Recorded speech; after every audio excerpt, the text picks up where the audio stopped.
Hello student, स्वागत है आप सभी का हमारे यूट्यूब चैनल CGPSC ABCD में।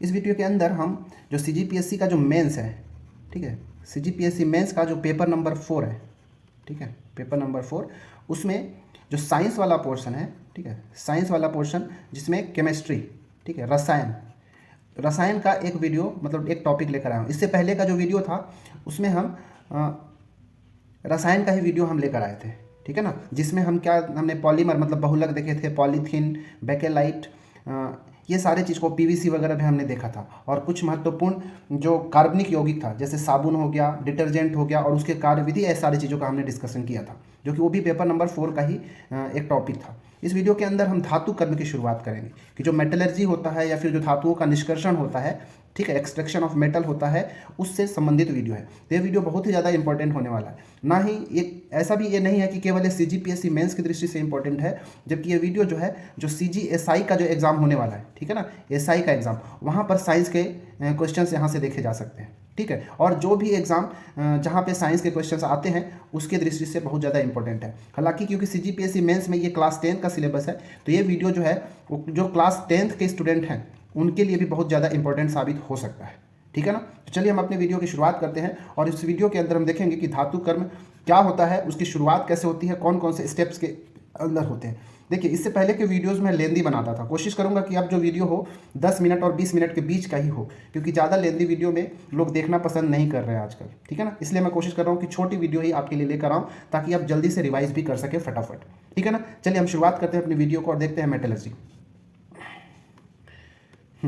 चलिए देखते हैं मेटलर्जी या फिर धातु कर्म। मेटलर्जी को धातु कर्म कहा जाता है, ठीक है। तो धातु कर्म क्या होता है, इसका अगर परिभाषा देखना है तो देखते हैं कि खनिज से अयस्क और अयस्क से शुद्ध धातु प्राप्त करने की जो क्रिया होती है उसको धातु कर्म या फिर मेटलर्जी कहते हैं। देखिए, जब माइनिंग की जाती है तो माइन से वहाँ से मिनरल्स निकलते हैं, ठीक है। क्या निकलते हैं? मिनरल्स। इन मिनरल्स को ही हम क्या कहते हैं? खनिज।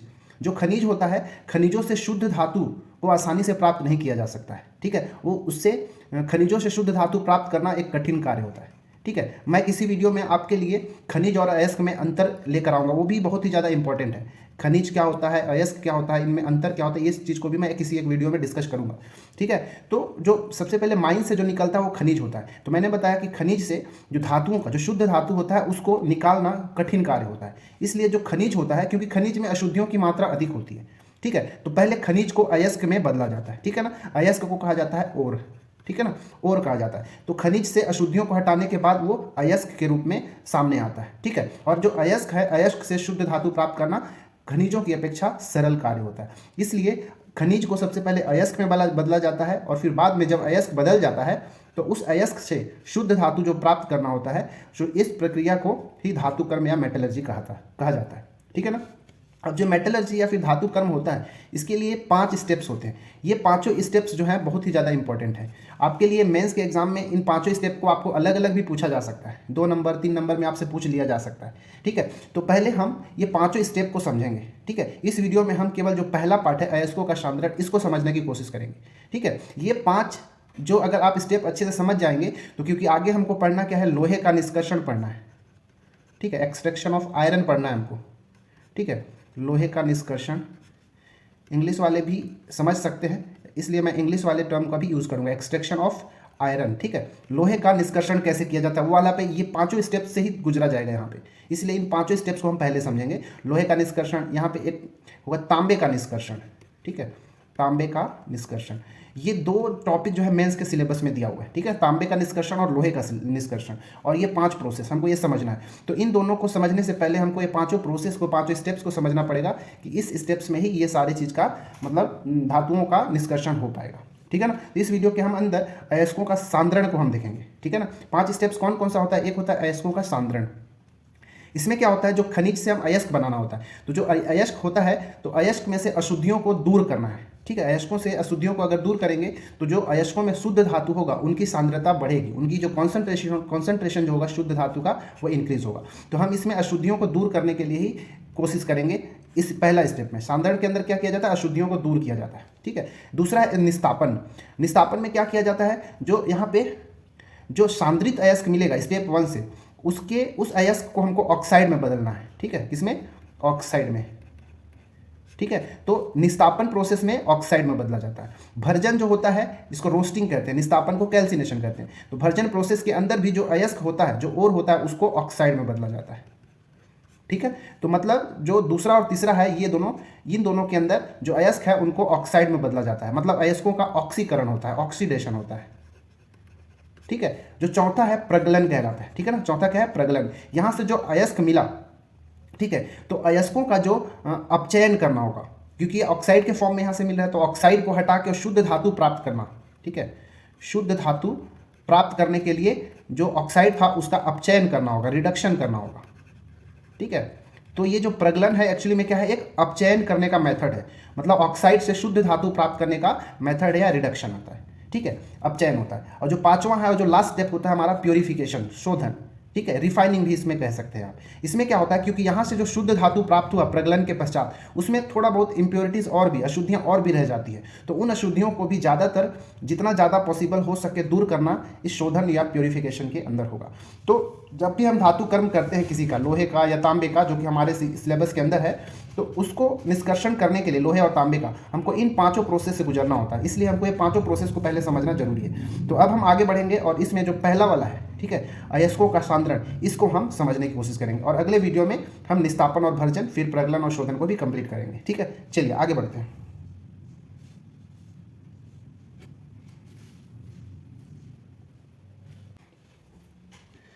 चलिए अब हम शुरू करते हैं अयस्कों का सांद्रण या कॉन्सेंट्रेशन ऑफ ओर। बाकी जो है हम आगे, ये जो दूसरा से लेके पांचवा है, हम नेक्स्ट वीडियो में, आगे की वीडियोस में देखेंगे। ठीक है, चलिए अब हम शुरू करते हैं।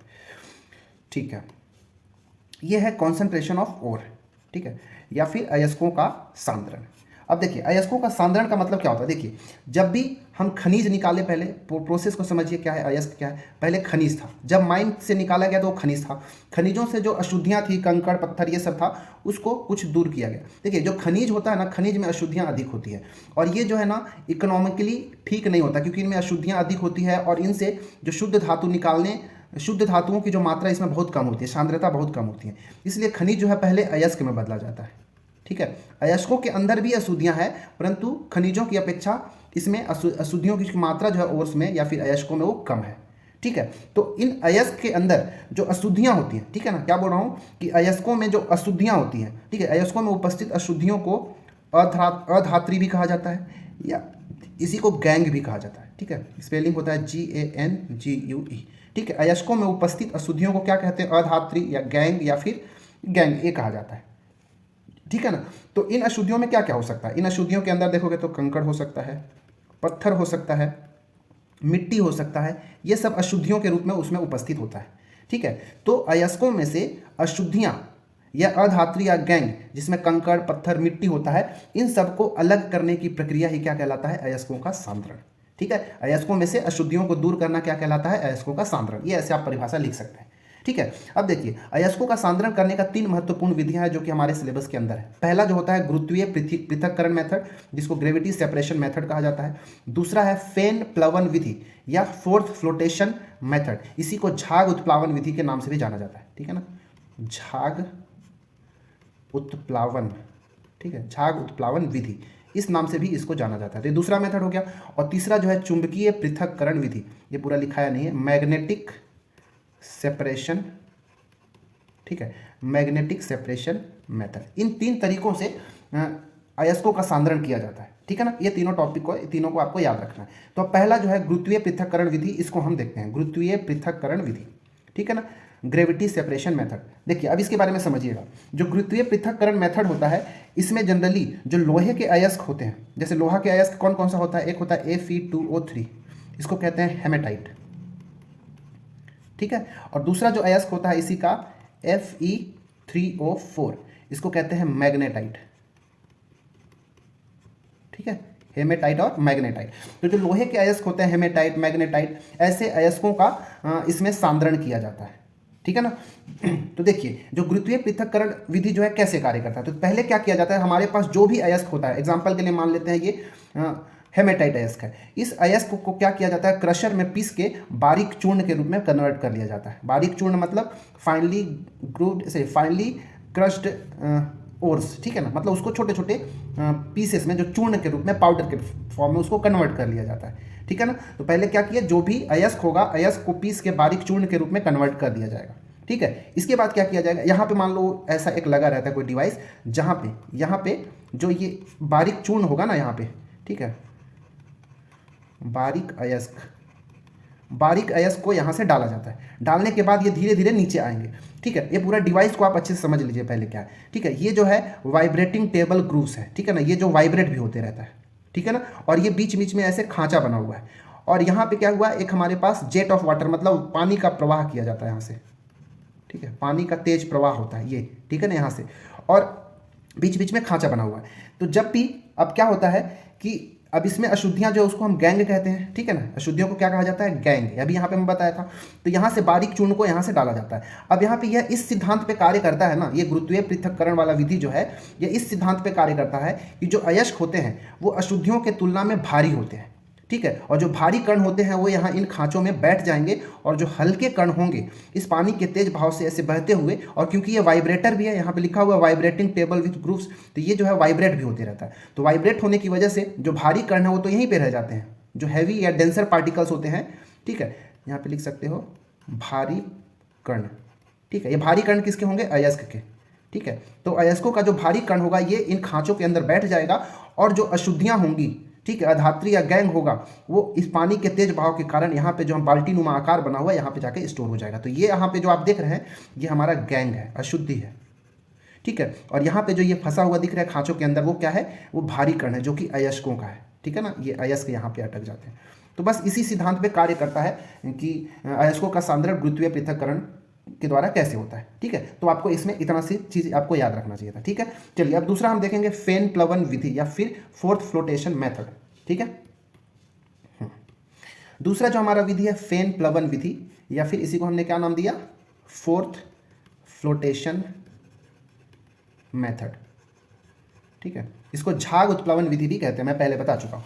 देखिए, जो फेन उत्प्लवन विधि या झाग उत्प्लवन विधि होता है ना, इसमें कॉपर, सिल्वर मतलब चांदी, ये तांबा, चांदी, जिंक और लेड, ठीक है, पीबी, इन चारों के जो सल्फाइड अयस्क होते हैं, ठीक है, ये चीज़ आपको याद रखना है। कॉपर, सिल्वर, जिंक और लेड के जो सल्फाइड अयस्क होते हैं उसका सांद्रण फेन प्लवन विधि के द्वारा किया जाता है। ठीक है, मतलब जब भी अयस्क सल्फाइड के रूप में प्रेजेंट रहेंगे तब हमको कौन सा विधि लगाना है, फेन प्लवन विधि लगाना है। ठीक है, इस विधि के अंदर क्या होता है, बहुत ही आसान होता है। देखिए, समझना है ध्यान से। यहाँ पे क्या किया जाता है, एक हमारे पास एक टैंक है। इस टैंक के अंदर यहाँ पे पानी कंटेनिंग पाइन ऑयल, मतलब पानी के साथ साथ जो चीड़ का तेल होता है, ठीक है, पानी के साथ साथ जो चीड़ का तेल होता है उसको मिला के यहाँ पे इसमें अंदर डाल दिया जाता है। क्या क्या, पानी और चीड़ का तेल मिक्स करके इसमें डाल दिया जाता है। साथ ही साथ जो ये अयस्क होता है, कॉपर, सिल्वर, जिंक और लेड का जो सल्फाइड अयस्क है उसको भी इसके अंदर डाल दिया जाता है। इन तीनों को इसके अंदर डाल दिया जाता है। अब यहाँ पे कंप्रेस्ड एयर, मतलब यहाँ से हवा इसके अंदर भेजा जाता है, और साथ ही साथ ये जो पूरा पार्ट है ये अंदर ये ऐसे रोटेट होते रहता है। ठीक है ना, ये रोटेट होते रहता है, जो दिख रहा है ना, ये ऐसे रोटेशन लेते रहता है, और यहाँ से एयर आते रहता है। तो जब भी ये घूमता है और यहाँ से हवा आता है, क्योंकि यहाँ पे चीड़ का तेल जो है वो झाग बनाता है। ठीक है, तो यहाँ पर सल्फाइड का और ये चीड़ का तेल का एक झाग बन के तैयार होता है। ठीक है, और सल्फाइड अयस्क जो होते हैं हल्के होते हैं। देखिए, तो हल्के होने की वजह से वो चीड़ का जो तेल है उसके साथ, उसके झाग के साथ ये ऊपर में सल्फाइड अयस्क इसके ऊपर तैरने लगते हैं। अब यहाँ पे सिद्धांत क्या है कि जो कॉपर, सिल्वर और चांदी का जो सल्फाइड अयस्क होता है वो झाग के साथ, या फिर बोल सकते हो कि चीड़ के तेल के साथ, देखिए अब तेल और पानी दोनों है तो पानी ऑब्वियसली नीचे रहेगा और जो तेल होगा ऊपर रहेगा। ठीक है, क्योंकि तेल का घनत्व तो पानी से कम होता है, तो तेल ऊपर ही रहेगा। ठीक है ना, अब जो सल्फाइड अयस्क होते हैं वो झाग के साथ, या फिर बोल देते हैं कि चीड़ के तेल के साथ एक अच्छा बॉन्ड बनाते हैं, अच्छा चिपकता है उसके साथ, इसलिए जो सल्फाइड अयस्क होंगे ये ऊपर साइड आ जाएंगे।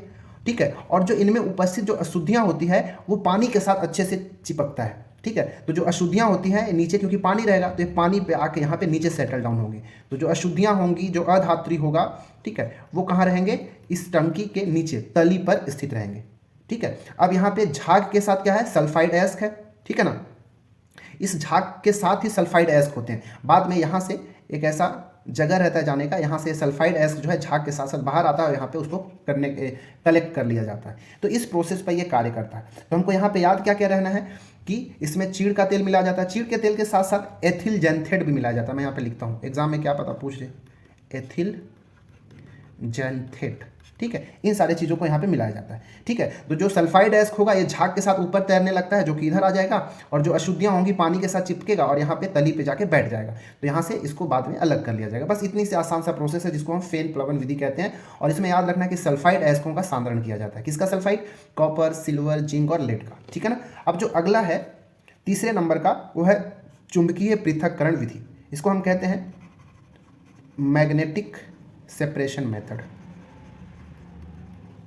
ठीक है, मैग्नेटिक सेपरेशन मेथड, ठीक है। इसमें देखिए, ये तो नाम से ही क्लियर है कि इसमें ऐसे पदार्थों का पृथक्करण या सांद्रण किया जाएगा, ऐसे अयस्कों का जिसमें एक कम से कम चुंबकीय पदार्थ उसमें स्थित हो, ठीक है। इस विधि के माध्यम से जो टीन स्टोन होता है, टीन स्टोन का फॉर्मूला होता है SnO2, या फिर मैग्नेटिक ऑक्साइड, जैसे अभी मैं बताया था हेमेटाइट, सॉरी मैग्नेटाइट Fe3O4, इसको मैग्नेटिक ऑक्साइड भी कहा जाता है, या फिर मैग्नेटाइट लिख लीजिए सिंपल, मैग्नेटाइट। इनका सांद्रण किया जाता है, ठीक है। मतलब ऐसा पदार्थ, टीन स्टोन का क्या किया जाता है इसमें, कह लो, क्योंकि देखिए जो टीन स्टोन होता है ना SnO2, इसके साथ Fe3O4 ना इसके साथ रहता है, जो कि ये Fe3O4 क्या है, एक मैग्नेटिक मटेरियल होता है, ठीक है, एक चुंबकीय पदार्थ है, और ये दोनों साथ में रहते हैं। मतलब टीन स्टोन के साथ ये मैग्नेटाइट इसमें उपस्थित रहता है। मतलब इसमें से अगर दो अशुद्धियां हैं तो उसमें से एक चुंबकीय होना चाहिए, दूसरा अचुंबकीय पदार्थ होना चाहिए। तो ऐसे ही है, टीन स्टोन के साथ एक चुंबकीय पदार्थ होता है जो कि मैग्नेटाइट होता है। अब इन दोनों का हम क्या करेंगे, चुंबकीय पृथक्करण मेथड से किया जाएगा, ठीक है। इसमें क्या करेंगे, फिर से जो हमारा अयस्क होगा, ठीक है, अयस्क को पीस लिया जाता है, बारीक चूर्ण के रूप में कन्वर्ट कर लिया जाता है, और यहाँ से जो हमारा पिसा हुआ चूर्ण है, यहाँ से इसके ऊपर यहाँ से हम गिराएंगे ऐसे, ठीक है। तो ये मान के चलिए कि जो लाल वाला है वो नॉन मैग्नेटिक पार्टिकल है या फिर अचुंबकीय कण है, ठीक है, अचुंबकीय, और जो रेड कलर का है वो क्या है, चुंबकीय कण है। और यहाँ पे क्या होता है, एक मैग्नेटिक रोलर लगा होता है, ये रोलर है एक बेल्ट की तरह, ठीक है ना, जिसको हम कहते हैं, या फिर चुंबकीय पहिया, हिंदी में लिख देता हूँ, चुंबकीय पहिया, ठीक है। इस तरह से हमारा स्ट्रक्चर होता है। तो हमारे पास जो फाइनली ग्राउंड ओर यानी बारीक चूर्ण जो है अयस्क का, उसको यहाँ से डाला जाता है, ठीक है, और ये इसके ऊपर, ये प्लेटफॉर्म के ऊपर होता हुआ ऐसे जाएगा, और ये जो हमारा क्या है, एक चुंबकीय पहिया लगा हुआ है, ठीक है। अब जैसे इलेक्ट्रिसिटी ऑन करते हैं, ठीक है, तो ये जो पट्टा है इसके ऊपर ऐसे घूमने लगता है, और ये वाला जो ये व्हील दिख रहा है सामने वाला, ये चुंबकीय होता है, इसकी प्रकृति चुंबकीय होता है, ठीक है।